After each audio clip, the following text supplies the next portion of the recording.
kulanti waxaan wanaagsan hada wadayaal halkani waa telefishinka goobjoog waxaad ku soo dhawaataan barnaamij gaar ah oo aanu diradda ku saari doono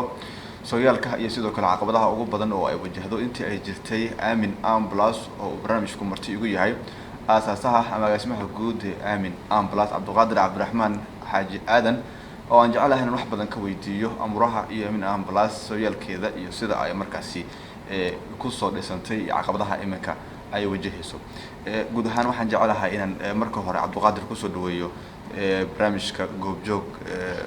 gaarka ugu tala gashay iyo si guud goobjoog soo dhaw ma sha Allah goobjoog aad iyo aad u mahadsantiin waan dhawahay aadan ugu faraxsanahay fursadda qaali ahaydna siiseen aad baan kaga mahad celinaya bulshada shaqada aad u haysaan waad maasantahay sida quruxda badan barnaamijka uga qayb qaadatay iyo in aad aqbashay dabcan casuumaadina story dad badan waxa ay kugu yaqaanaan marka ay tusaalahan wajigaaga arkaan oo kale in Aamin Ambulance ay ku soo dhacdo halka kuwa kale ay isweydiinayaan marka laga soo tago in Aamin Ambulance ay jirto oo yani barnaamij shaqeeya ama gaadiid dadka markii dhibaato timaad u gurmada marka laga soo tago waxaan ay garanayno aqoon badan u lahayn sooyaalkeeda iyo halka ay ka soo bilaabatay xilliga ay bilaabatay dabcan ma sha Allah way runtii aad iyo aad u mahadsantahay dhaqan waa su'aal muhiim ah in dadku ay bartaan qofka u adeegaya iyo qofka oo u daneynaya inay bartaan iyo waxa loogu daneynayo waa wax muhiim ah weeye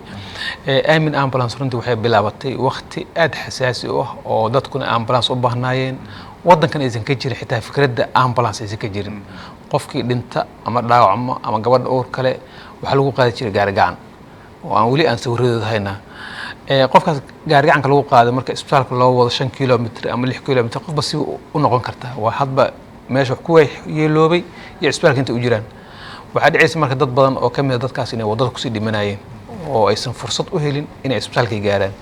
maayo xanuunka haya dhiig baxa qofka wada laftirkiisa dhibkaas oo dhan marka la isku daro marka Aamin Ambulance waxay marka ay ka gadooday ama ay iska diiday in dadku sidaas ahaadaan wixii markaas fikirkay ugu soo dhacay in aan ambulance sameeyo maadaama aan xaafad kasta isbitaal aynan ka furi karin ambulance ugu horeysay aniga ayaa gaday lacagta ugu badneed ku bixiyay waxa la wixii safety-ga yani account ugu jiraan ku bixiyay gaadiid bawrkaas marka wuxuu noqday wax ku daysho mudan waxaan u kaambeen gareeyay dad ganacsato ah waxaan u tagay ardayda jaamacadaha iskuulaadka inay $1 bishii inay bixiyaan dadka qofna uu bixin qofna ku bixin maayo qofba waa si yani qofba dabcan mararka qaar wax laga yaabo $1 inuu raadinayo $2 iga baxdo waqtiga iyo wicitaanka marka la isku dardaro marka waxaan rabay dadku inay ownership si u dareemaan waan ogaa $1 wax badan soo kordhin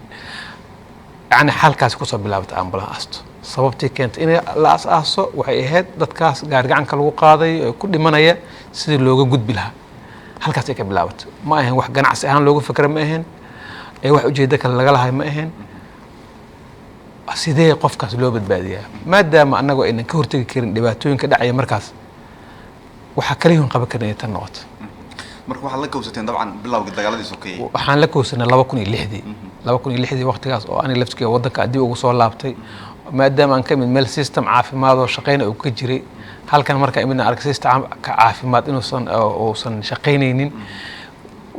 يعني waxa ugu soo dhacaysa marka in la sameyn karo ambulance lacag la'aan oo qof kasta oo heli karo dadkuna u sameeyeen waata marka waxa dabcan ka muuqata hadalada in adiga aad tahay laf dhabarta ama fikradda bacdi sameynteeda ama tilaabada qaadisteeda lahayd yani waxa jirtay marka laga soo tago waxyarka hawjaabka ku jiraan ku bilowday cid si gooni ah kugu caawiday oo wax kugu darsatay ma xaqiiqatan markii baawrkooda aan gaday ay arkeen dadku in shaqadan dhab iga tahay waxaan helay dad kale oo saaxiib ah oo ila campaign gareeya oo ila taga ganacsatada iyo iskuulaadka ila taga sidaas marka waxay noqotay in lagu helo dad badan oo wada socdo oo wax raba in wax la sameeyo ay ka go'anta laakiin qofka fikirka lahaa lacagta ku bixiyay u dhabar adeegay riskiga u qaatay laga yaabo ilaa maanta qofkii raba inuu aamin aanay aniga u aaneynayna xaqiiq qofkaas aniga waxa waatay xilligaas aad bilowdeen ilaa hadda waqti badan ayaa u dhaxeeyay oo yani caqabado fara badan ay jireen dagaal la jireen intaba aad qayb libaax leh ka qaadateen xilligaas aad shaqaynayseen marka waan u gudgeli doonaa dabcan caqabadihii iyo sida aad kusoo shaqaysan intaba iminka waxaa la joogaa xilli aad dad badan oo yaqaanaan oo xajmigiinu uu fara badan yahay halkeed gaarsiisan tihiin tusaale ahaan gaadiid ahaan iyo shaqaale ahaan iyo inta markii la fiirsho meesha aan kasoo bilownay oo bilow zero ahayd meelan waxbaba jirin aan kasoo bilownay maanta waxaan haysanaa 20 ambulance oo shaqaynaya oo kaliya uma adeegna meelaha qarxidu ka dhacaan waxaan ka shaqaynaa qof kasta oo ambulance u baahan haday tahay hooyo uur leh haday tahay inuu shubmaayo haday tahay qof dhiikar ku dhacay yani qof jira qabo isbitaal la geenayo qof laga qaadayo qof kasta oo ambulance u baahdaba waa meesha kaliya dadku u soo hirtaan waayo waxaan leenahay telefoon 39 oo qofku soo wacayo 39 markuu soo waco qofka su'aasha la weydiinayo waxa way xagee joogtaa maxaas kugu dhacay maxaas u baahanta inta markaan isla fahmno waxaa loo diraa ambulance meesha uu joogo ugu tagta ka soo qaada isbitaal keenta inta waxaa dheer in qofka ambulance marka la soo saaro loogu soo shaqeynayo dhexdeeda waxyaalahay aan qaban karno annaga first aid u baahan oo kaleeto ama xanuun baabiin u baahan gargaarka degdega ama ay u baahan moral support qofka inuu gacan aamin ku jiro isbitaal aamin la geyn doono waxaa soo idil waa loo sii qabanaa isbitaalkan ku wareejinaa marka noogu dhow markaas واضح يعني انت طبعا waxaa ku baxaya dawooyin iyo kawarqab badan talini inta nacam laftooda ma dhaqaatiir iyo waxba ku jira oo qayb idan kaga hawsho may runtii dhaqaatiirtu inay talooyin kaleeto oo saaxiibtinimo isiyaan ma ahan hadda dhakhtar ma saaro laakiin waxa saaran dad oo paramedic ama xirfadle caafimaad ah oo loogu talagalay inuu qofkaas badbaasho oo ay laftooda volunteer ah dad aan yani ma aha dadkii dad mushaar la siiya ma aha markii la fiirsho waxa ay qaataan iyo shaqada ay qabanayaan runtii waa volunteer waa dad oo naftooda tabarucay weey dadkaas waxay qabanayaan marka wax kasto qofkaas u sii baahan intay qaban karaan ay u sii qabanayaan waata xilligaas aad bilowdo sida aad sheegtay tisoro aad hal gaadiid oo kaliya ku bilowdeen iyo iminka 20 ay shaqaynayaan shaqaaluhuna aad u far badan yihiin xaqiiqo maxaa farqi u dhaxeeya markaas u bardhigto xilligaas iyo xilligan caqabadaha ay sida u shaqayn jirteen wax weyn u dhaxeeya xilligaas waxay ahayd xilli aniga kaliya aan ku filaa oo ama had noqoto kharashka ku baxay gaadiidkaas markaas ama hal aad ama laba aado darwaliinta oo yaraa iyo dadkii oo aqoonta u leeyahay ambulance ay yareed oo isticmaalka laftigeeda oo yaraa hadda shaqaalihiya batay gaadiidkii waa bateen dadkii isticmaalayna way bateen aqoonta ay u leeyihiin aamin ambulance dadkii way bateen marka qofka jooga suuqa xoolaha ee kan jooga Madiina iyo kan Kaaraan jooga kan Ceelasha biyaha jooga qof walba wuxuu ka rabaa ambulance dadkii waa barteen meesha in ambulance ay jirto wax la yiraahdo ay barteen dadku hawaayo ama helo wax kala waay laakiin qofkii soo waca numberkii uu yiraahdo ambulance u baahan dibkaan ay haysta waxa weey waa shaqo dadka wax u wada furan waayo qof walba wada leeyahay muhiim ma aha inuu aniga yaqaan muhiim ma aha inuu adiga ku yaqaan waxa muhiim inuu numberkan yaqaan dhibaatana qabo marka farqiga ugu dhaxay waxa weey farqigii shaqaa lacageed waa horta u dhaxeeya oo hadda markaas lacagta laga yaabo in isticmaalayso laakiin maanta lacag badan ay isticmaalayso waxaadana u baahan in ay laftigeeda la control oo qofkaas lala socdo darwalka meesha maraayo waxa caqabadaha qabsada dhexdeeda ilaa uu ka soo xaroodo waa inaan telefoon ku jiro waay marka caqabada waaweyn ka horeeya intaan qofka la soo qaad iyo marka la soo qaado kadib labadaba kharashkii waa ku dheeriyo baawrka shidaalkiisii repairingkiisii darwalka mushaarkiisii shaqaalaha daawada kulli waa wax kharashayda waa dul istaagi doonaa qodobkaas isaga su'aal ahayd inaan xilliga horeba ku weydiiyo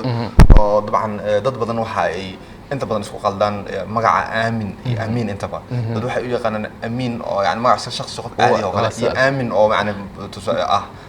dabcan nacam magaca saxda ah iyo hadii aad adigu ahayd dabcan sidalka ka muuqatana qofkii sameeyay magacaas waxaad u xulatay magaca horta waa aamin markii la faastirana afkeena wuxuu ku noqonaysaa aaminaadii waay dadka yani nina waxa lagu yiri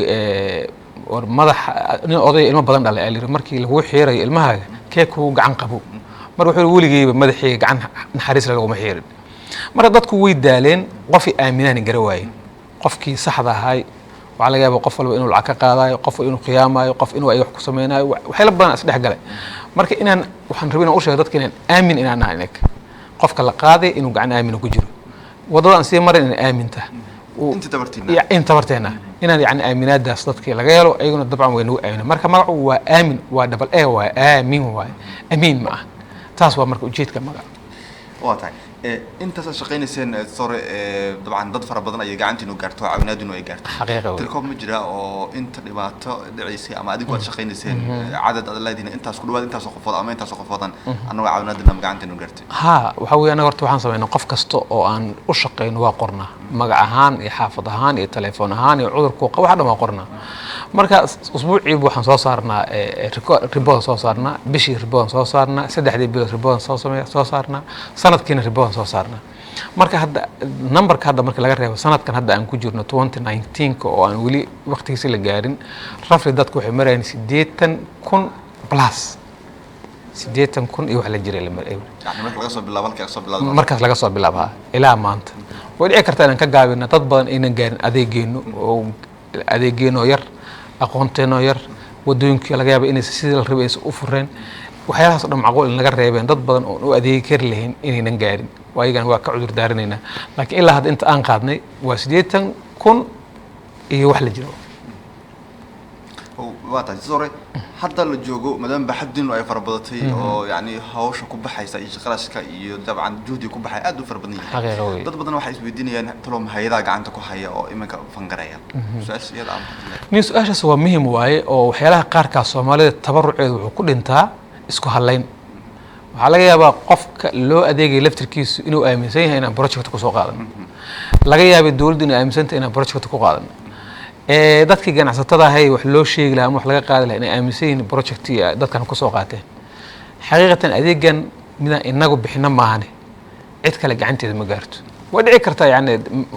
wax yar oo dhowr bil ha waa macquul laakiin adeegan 13 sano socda ma jirin cid hor lacag ugu bixisa thanks oo mahad celinaa WHO da oo mar laba baawar noo gada laakiin labada baawar lafskeeda ayaa kharash u baahna darwal u baahan shidaal u baahan waxay u baahnayeen mataqana dadka adeega dhexdiisa ribeerna u baahnayeen lama socon culays oo la soo saaro un bay marka adeegani haddii yani dadku ay ka aaminsanayeen in project uu yahay oo fan meel u yaalo ma jiro fan meel u yaalo aamin ambulance oo sanadkiiba la leeyahay allocated intaas lagu kaaba yani waxaan rabaa inaan mar labaad u mahad celiyo anoo fursad uga faa'iideysanayo Hormuud Telecom oo markii shaqadan aan bilaabayna ee runtii waxoogaa shidaalka qayb un kamid ah ka bixi jirtay inkastoo waqti dhexe ay ka goysay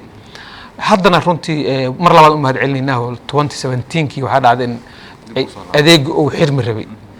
oo deynna la ku yeeshtay deyntii ay Hormuud ay bixisay aadan runtii ugu mahad celinaa laakiin marka inta laga reebo wax ka baxsan in wajigeena u gadno oo dhaana caliyo kan hebelo shidaalna si hebelo tire noo gad hebelo baawar naga haleysanay noo sameey mooyee cid kale oo adeegan u taaganay ma jirto marka waa inaysan dadku isku halaynin markasta dadka waan ka codsanaa waan u sheegnaa $1 inuu nafku badbaadi karo wuxuu aaminsan $1 muxuu taraa qofku runtii Soomaalidu waxay dhahdaa maxaan u geeyaa hebel waa qaraabo goys ka dhigtaa annaga $1 naga badan $1 oo aan corruption lahayn oo shilinkaas meesha loogu talagalay ku baxayo macna weyn u sameeyna marka adeegaas ma jiro cid kale oo u taagan waa aniga adiga iyaga inaga dhamaanteen intaas oo iskaashana weey doctor iminka caqabadaha aad wajahdaan oo yani marka la soo bardhigo caqabadaha xilliyada hore aad wajahi jirteen iyo hadda caqabadaha ugu badan wajahdaan maxay tahay runtii caqabadu horta maalinba meel ay taagan tahay hadda adeegii dadku waa soo baranayaan adeeg hadda caqabada ugu waaweyn waxa waaye waa financialka waa xagga dhaqaalaha waaye maxaa yeelay adeegan dhaqaale allocated ah oo ku talagalay aysan jirinin socoshiis waa adagta waxa laga yaabaa maalintii inaan habeen kasta xisaabana ibriti ya la kulantay hebel la kulan si aan uga soo qaado labada door wax on looga soo qaado marka caqabada ugu weyn waa in yani dhaqaale loo helo adeegan lambar 2 adeegani aad aragtaa 13 sano shaqeynay ee dadka inta la eg u shaqeynay oo lacag la'aanta ku shaqeynay malahan meel station oo baawartaas laga hago oo shaqaalaha lagu tababaro oo shift laga galo malahan asalafkiisa caqabad weyn waayo maamul kastoo soo mariyay wadankana waan weydiisay jirnay laakiin mayna arkin cid nooga garaabto maxaa yeelay madaxdu mashquul waaye waxay laga yaabaa mashquul ku yihiin wax kale xeelad badan oo ayaga markaas u arkaan priority number 1 inuu u tahay suurtagalna kuma ahan way ogta maanta inaad ninka madaxda ina aragtid waqti ay kugu qaadanayso waa adagta ama gabar ha ahaata ama wiil ha ahaadee qofkii yani madaxda ah ina aragta ama aad gaartaa way adagta laakiin adeegan caqabado badan haysto oo u badan jahli inay tahay laga yaabee inay jahli tahay oo maamulada jooga ay san fahamsaneen adeegan yaa wada intuu u socdaa muxuu u baahan yahay dadkii dhihi lahaa weli ma ina imaan isleeyahay ma la kulantaa mararka qaar caqabada is hor istaag shaqada la xiriira oo dabcan si dhawaan dhacdo kale in mar ay timid yani inkastoo suuq aad ugu jirtay haddana in la hor istaaga shaqadii caqabad jirteen xillida ay qaraxdo dhacaan oo kale wadooyinkan xiran oo kale caqabad ma idinku noqdaan xillida qaar xaqiiqatan wadadu waa caqabad wadada xiran waa caqabad maxaa yeelay wadooyinku waxaad ogtahay inay ka xiran yihiin xaafadaha dhexdooda qof laga yaabo inuu nus kilomitir kuu jiro laamiga inta ka leexatid aad u tegi lahayd aad gaari weysid taas waa caqabad guud oo dadka dhan wada haysata waa wax hadda inaga aan wax ka qaban karnana ma ahan dabcan dawladuna waxay xal u aragtay wey waa macquul inay xalka inaata taas waa caqabad sideed u taagan waaye maalmo dhawaato wararkii soo baxay runtii way jireen laakiin ujeedka anigu sidaan u fahmay dad yani raba inay kala fogeeyaan dawladda iyo mujtamaca inay wax iska shaqeeyaan ayaa suurtagal ah laakiin hadda waa un la xaliyey si lagu xaliyaba waa la xaliyey gacmo geel jiraas baa loo dhaqaa waa hagaag story yani markan dhawaan waxaad tagtay dalal fara badan oo dalka dibadiisa ah oo dabcan jaalidaha ku dhaqan aad la kulantay marka laga soo tago in bogaadin iyo shaqada aad haydan in kaga mahadceliya dhaqaala iyo dabcan dhiirigelino iyo waxba kale oo gooni ah oo aad kala kulanteen ma jira waa runtii dhowr wadan aan tagay oo hadda wadamo dhowr wadan oo Afrikaan waa tagay inkastoo Soomaalida ku badnaa meelay aan tagay markaas waxaan tagay London gobolladeeda kala soo maray waxaan tagay dhowr wadan oo Yurub kamid ah waxaan tagay Turkiga intaba jaalidihii joogay waa la hadlayay waxaan kala hadlayay war localkii dadkii gudaha ahay dhabkaan haysta meesha wax laga soo bilaabay arka oo gaari gacan dadka la isticmaali jiray maantana ambulance isticmaalayaan laakiin ambulance waxay u baahan tahay in la garab istaago dad badan oo volunteer oo khayr wadayaal ayaa jooga meesha laakiin waxay u baahan yihiin in la garab wado xaqiiqatan dadkaas aad u wada bogaadiyeen aad u soo dhaweeyeen waxa runtii meesha markii hore tana inaan tagna keenay in waxa jira wax la yiraahdo qolo loo yaqaan ICE Somali International Award oo isha ku haya dadka Soomaaliyeed oo waxa shaqooyinka ay qabteen meel fiican ka gaaray ama gaarsiiyay qoladaas waxay nagu casuumeen community awareness inaan number 1 ka noqon community contribution dadka u adeega community-ga inaan number 1 ka noqon ayaan ku casuumay marka awardkaas waa wixii aan markaas aan la soo helnay oo nala siiyay laakiin community-ga aan la kulmay oo aan la fariistay dhammaantoodba runtii aad ay u daneynayeen laakiin mushkiladda jirta waxa weeye in Yurub lacag laga aruurshaa waa adagta maxaa yeelay lacagta diristeeda iyo qof kasta oo diraya waa inay system sax inay marto waa annagana markaas infrastructure-kii u baahneed lacag in la aruursho nooma diyaarsaneen laakiin dadku runtii aad u soo dhaweeyeen diyaarina ah in lacag ku bixiyaan laakiin annaga waxaan ka rabaa inaan sameeyno habmaamuuska lacagta loo mari lahay cash to cash laga yaqaano adduunka intiisa badan laakiin waa account to account marka inaan infrastructure ka dhisno ayaa hadda ku guda jirnaa hadii la marka maxaad ka rajaynaysaan in halkaas idin kaga imaan doonaan ama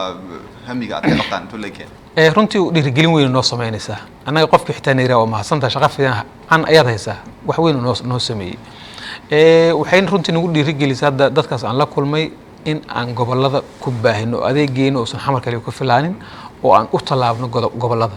qorshayaasha hadda noo jooga waxa waaye dhowr zone oo gobolada Soomaaliya kamid ah ama maamul goboleedyada kamid ah inaan geeyno adeegan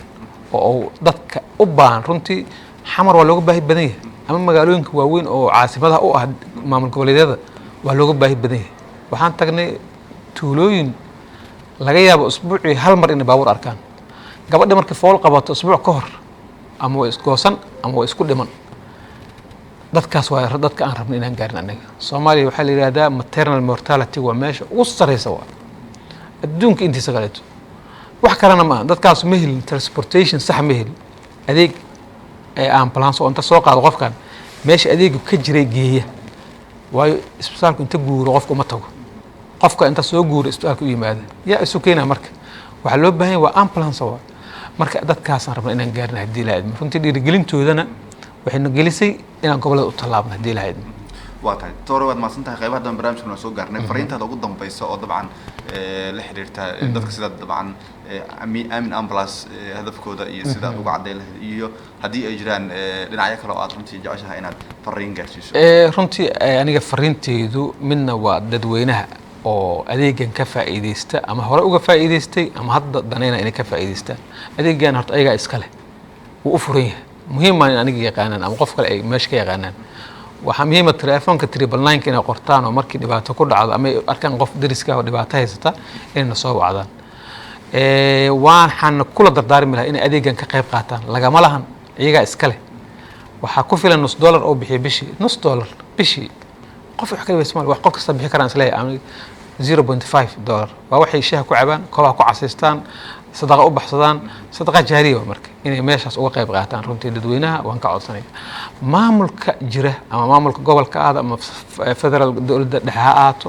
iyagana waxaan runtii ka codsanaya waa hadda codsi inay adeegan il naxariis leh ku fiiriyaan oo ay ogaadaan inaan shaqo muhiim ah ummadda u hayno oo iyaga ay asturayso waxa weey adeegan la qabtay madaxda baa ku sharfan inagu dadkii qabanayaan laakiin dadka automatically garaadaas ku taxmeeyo waa madaxda ugu horeeya madaxweynaha ra'iisul wasaaraha baarlamaanka wasiirada gudoomiyaha gobolka dhamaantood marka waxaan rabnaa inay si wada jir uga wada qayb qaataan oo ilna xariis ku fiirshaan oo inaga wareystaan dadka xogaalka anaga oo ah hawshan bilownay ilaa haddana ku dhex jirna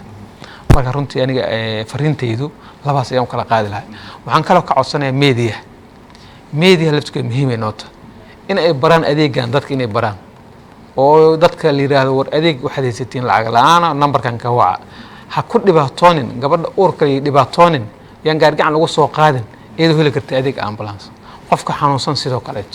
marka media muhiim ay noqotaa runtii waad ma santahay toore sidoo kale dabcan barnaamijka aad uga qayb qaadatay waa kaga mahadcelinaa si lamid daawadayaasha barnaamijka daawanayaan iyana u mahadcelinaynaa intaan ku kulmi doona barnaamijkan xiga dabcan toddobaadkan uga hadlaynay sooyaalka aamin ambulance oo marti inoogu ahaa aasaasaha Dr. Cabdulqaadir Cabdiraxmaan aadan intaan ku kulmi doona barnaamij xiga waa aniga dhaqan Cumar oo idinkaga tagay sidaas iyo nabadda isma dhaafno. Thank you. Adinka mudan.